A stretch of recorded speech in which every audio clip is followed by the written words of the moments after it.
Difficult customers can shake a business very quickly. One tense conversation can waste time, drain energy, upset your team, damage your reputation, and even cost you money. That is why learning how to deal with difficult customers is not just a nice skill to have. It is a serious business skill. If you get it right, you protect your revenue, your reputation, and the trust people have in your brand.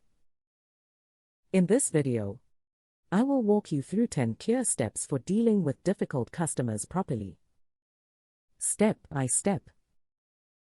You will learn what to do first, what to do next, what to say, what to avoid, and how to move from conflict to resolution in a calm and professional way.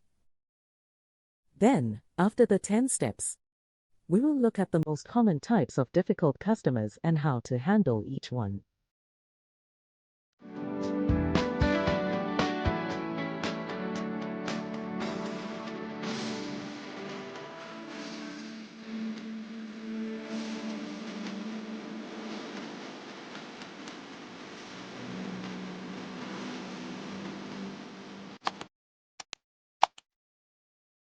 At entrepreneurs.ng, we make business easy for entrepreneurs, aspiring entrepreneurs, and the brands that serve them.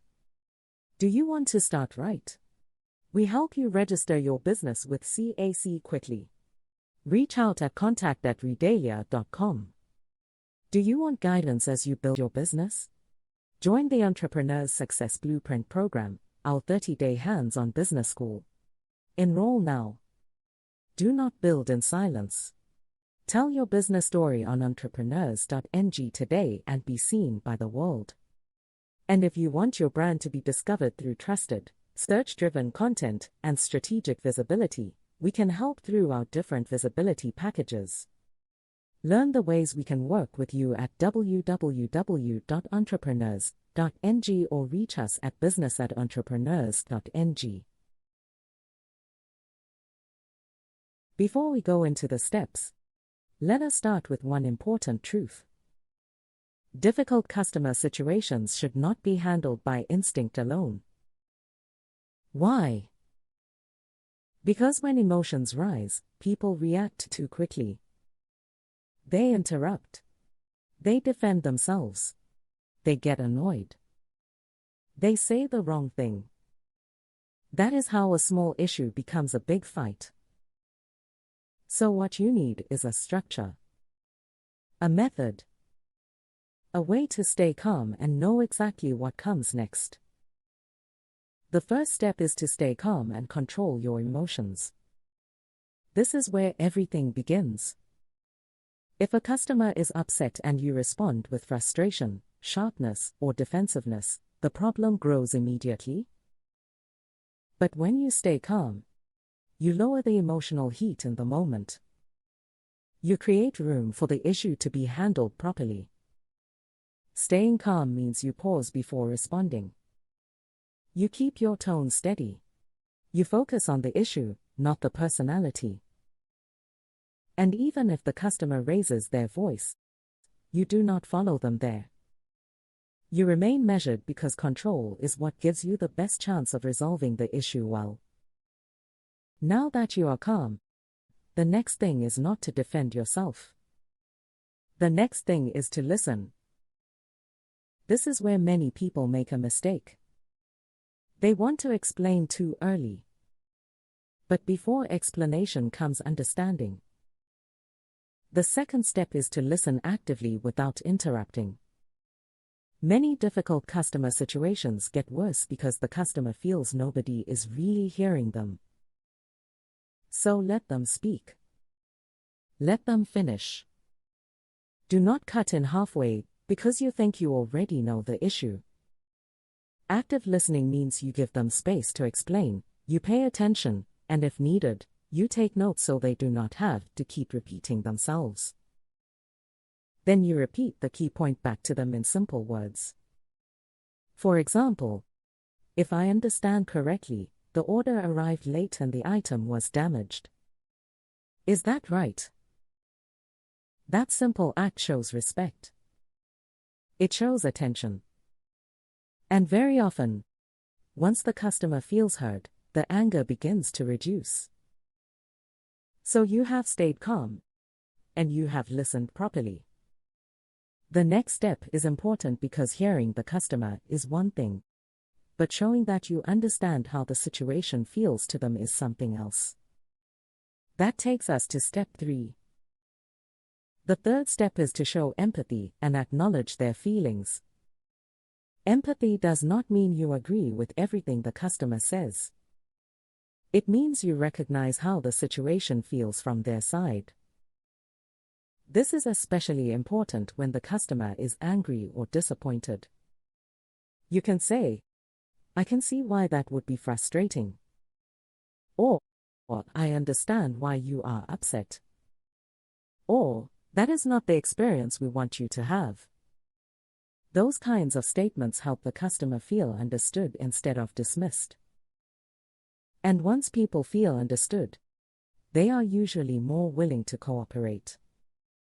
What you must avoid are cold and dismissive phrases like "that is our policy," "there is nothing we can do," or "you are overreacting." Those responses close the door on resolution. The fourth step is to apologize when it is appropriate, but do it properly. A good apology can reset the whole interaction. Now, apologizing does not always mean accepting blame for everything. Sometimes it simply means acknowledging the inconvenience or disappointment the customer experienced. A professional apology sounds like this: "I apologize for the inconvenience this has caused." Or, "I am sorry your experience did not meet expectations." Or, "We regret the delay and appreciate your patience." Notice that these statements are calm and respectful.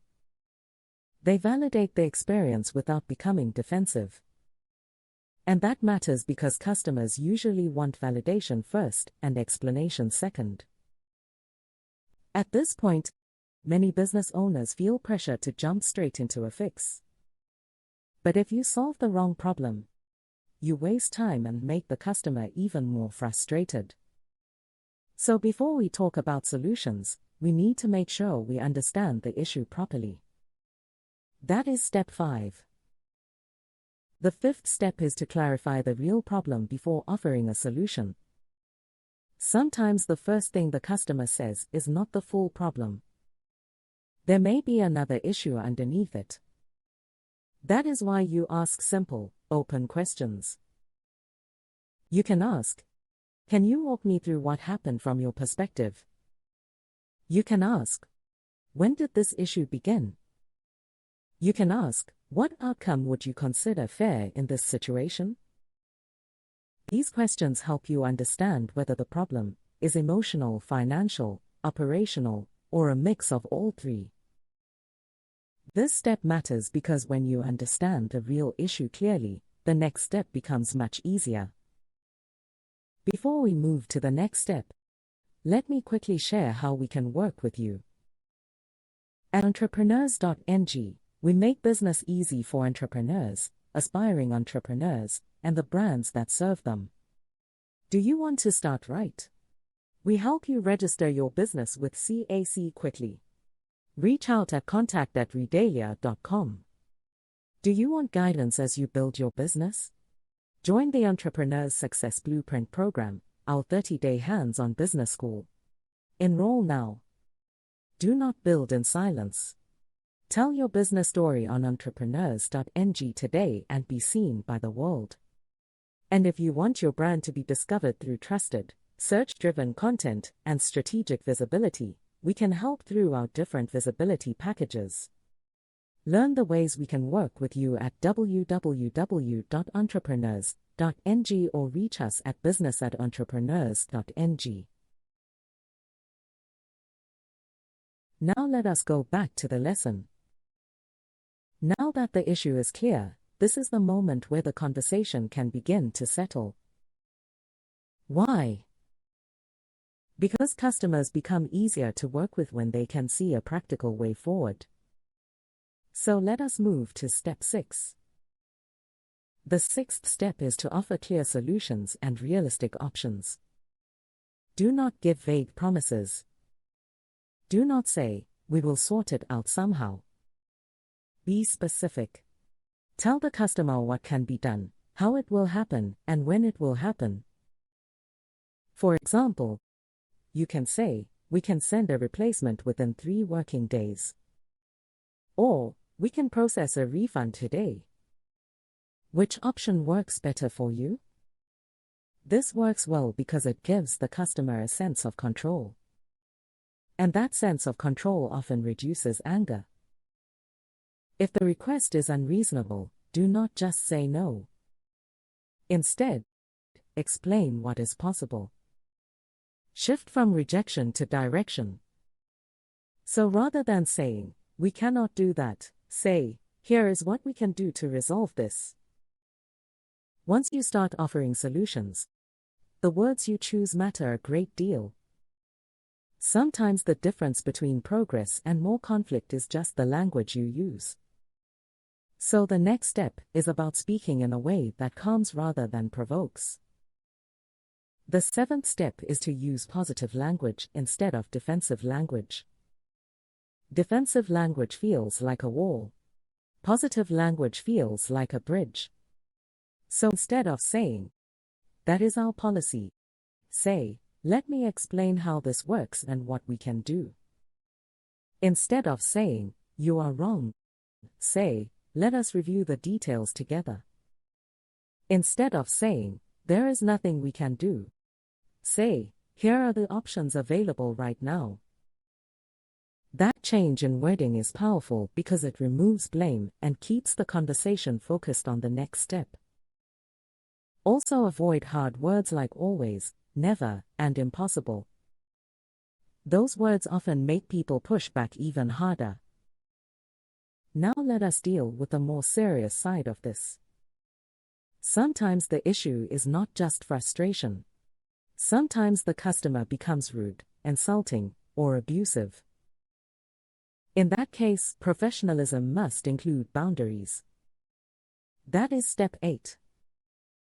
The 8th step is to set boundaries with rude or abusive customers. Professionalism does not mean accepting disrespect. You can be calm and still be firm. If a customer becomes insulting or threatening, address the behavior clearly. You can say, "I want to help resolve this. However, I cannot continue the conversation if abusive language continues." If it carries on, you can say, "If the language continues, I will need to end this call and escalate the matter." That is not rude. That is responsible. Boundaries protect your staff, your standards, and your business. And when behavior crosses into harassment or threats, it is important to document it properly. Not every difficult customer situation should be solved in public or in the same channel where it started. Sometimes the smartest thing to do is move the conversation into a more controlled space. That brings us to step 9. The 9th step is to take the conversation offline when necessary.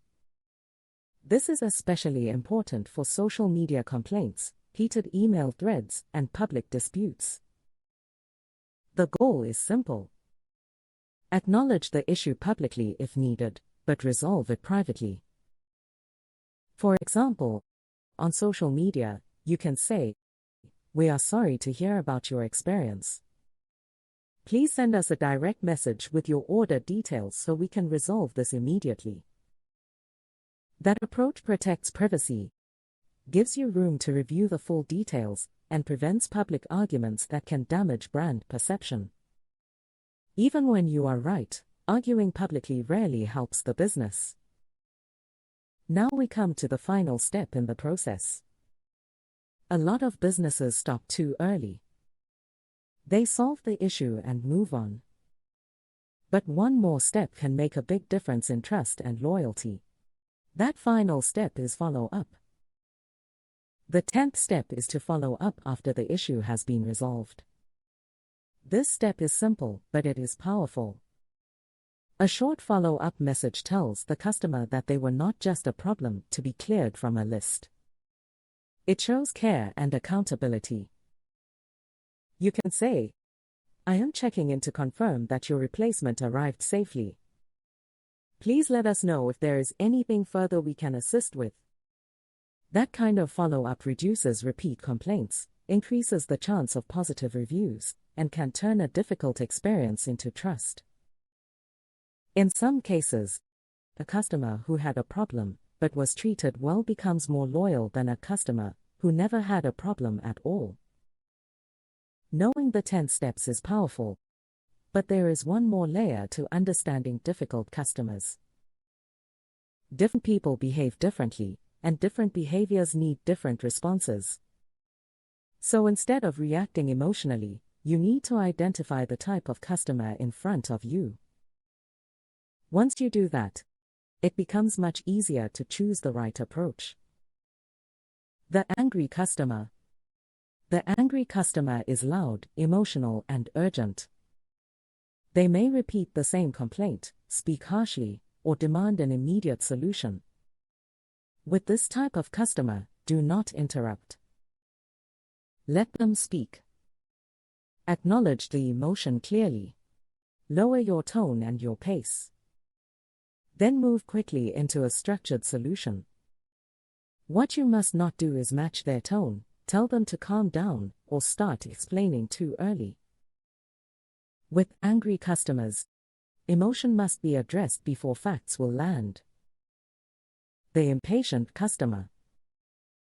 The impatient customer is upset by delay, waiting, silence, or uncertainty. They follow up often. They ask for updates quickly. They may keep saying this is taking too long. The best way to handle this customer is with clear timelines. Tell them what is happening, what happens next, and when they should expect an update. If possible, break the process into visible steps. Impatience often grows when people feel they are in the dark. Clarity reduces that tension. The demanding customer. The demanding customer wants more than the normal process allows. They may ask for special treatment, extra compensation, unfair discounts, or outcomes that fall outside policy. Here, you need firmness with professionalism. First, clarify the request. Then acknowledge what they want. After that, explain clearly what is realistically possible, and offer the strongest fair alternative. Do not reject them harshly, but do not promise what you cannot deliver. This kind of customer needs clear limits and clear options. The indecisive customer. The indecisive customer is not always rude, but they can be difficult because they hesitate, change their mind, ask repeated questions, and struggle to commit. With this customer, your job is to simplify. Do not overwhelm them with too many choices. Compare the options clearly. Highlight the main difference. And if appropriate, recommend one option confidently based on their needs. When people feel guided instead of pressured, decisions become easier. The know-it-all customer. The know-it-all customer believes they fully understand the product, service, or process. They may challenge your expertise, quote outside information, or correct your team. The wrong response here is argument. The better response is respectful confidence. Acknowledge any accurate point they make. Then gently correct what is inaccurate using facts and calm explanation. Focus on the shared goal, which is solving the issue, rather than trying to win a battle of authority. The chronic complainer. The chronic complainer keeps finding faults, often even after reasonable solutions have been offered. Their complaints may be frequent, minor, repetitive, or strategic. With this customer, structure matters a lot. Review the complaint history objectively. Look for patterns. Set clear expectations going forward. Offer a final fair resolution, within defined limits. If the pattern shows abuse of goodwill, tighten boundaries and document interactions carefully. Not every repeated complaint is dishonest, but repeated behavior does need structured management. At entrepreneurs.ng, we make business easy for entrepreneurs, aspiring entrepreneurs, and the brands that serve them. Do you want to start right? We help you register your business with CAC quickly. Reach out at contact@redalia.com. Do you want guidance as you build your business? Join the Entrepreneur's Success Blueprint program, our 30-day hands-on business school. Enroll now. Do not build in silence. Tell your business story on entrepreneurs.ng today and be seen by the world. And if you want your brand to be discovered through trusted, search-driven content and strategic visibility, we can help through our different visibility packages. Learn the ways we can work with you at www.entrepreneurs.ng or reach us at business@entrepreneurs.ng. If this video helped you, read the full article on entrepreneurs.ng, https://entrepreneurs.ng/how to deal with difficult customers/ and explore more resources designed to help you grow with confidence. Subscribe to the channel. Follow entrepreneurs.ng and keep learning with us. Because when you know how to handle difficult customers properly, you do not just solve conflict. You build trust, protect your brand, and run your business with more confidence. We are rooting for you always. See you in the next video.